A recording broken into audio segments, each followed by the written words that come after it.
Hi everybody. Well, maybe we'll read another chapter of Old Granny Fox.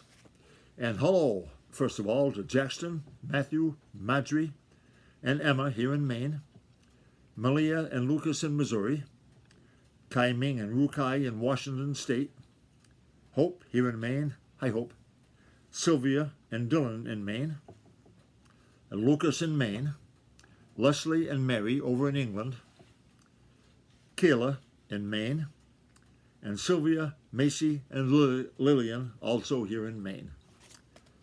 Chapter 23. Farmer Brown's boy forgets to close the gate. Whoa, he did forget.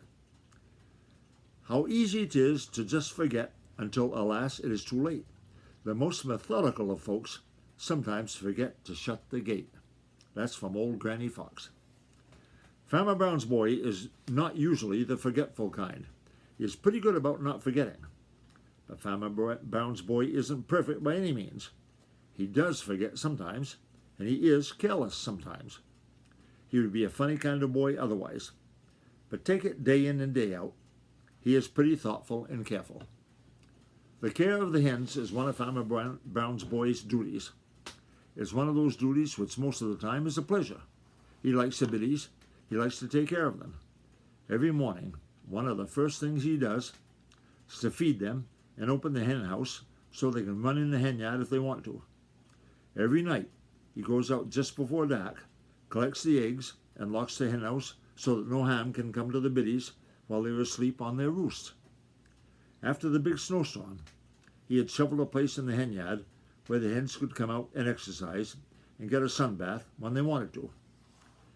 And in the very warmest part of the day, they would do this.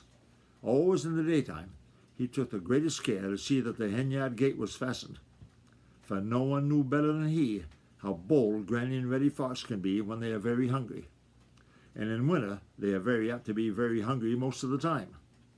So he didn't intend to give them a chance to slip into the hen yard while the biddies were out, or to give the biddies a chance to stray outside where they might be still more easily caught.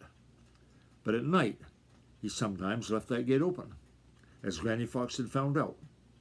You see, he thought it didn't matter, because the hens were locked in their warm house and so were safe anyway.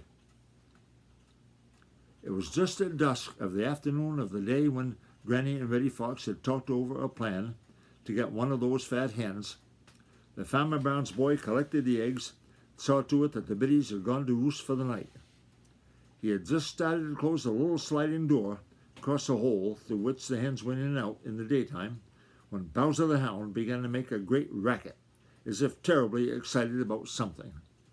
Farmer Brown's boy gave the little sliding door a hasty push, picked up his basket of eggs, locked the henhouse door, and hurried out through the gate without stopping to close it. You see, he was in a hurry to find out what Bowser was making such a fuss about.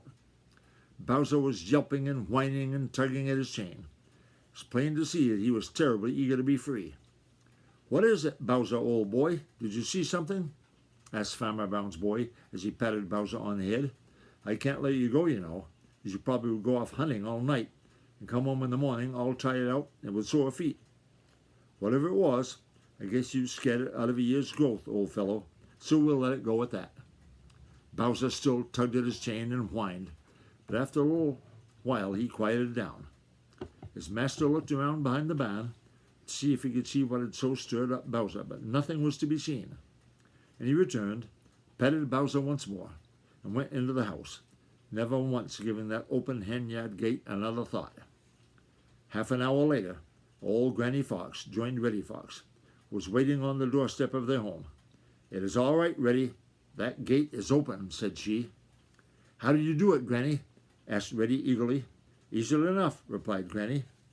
"I let Bowser get a glimpse of me just as his master was locking up the hen house.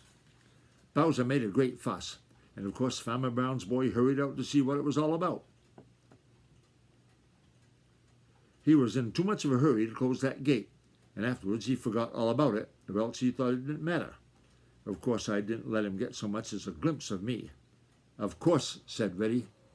And that's the end of that chapter, everybody. We'll read the next one, chapter 24, soon. Okay, bye-bye, everyone.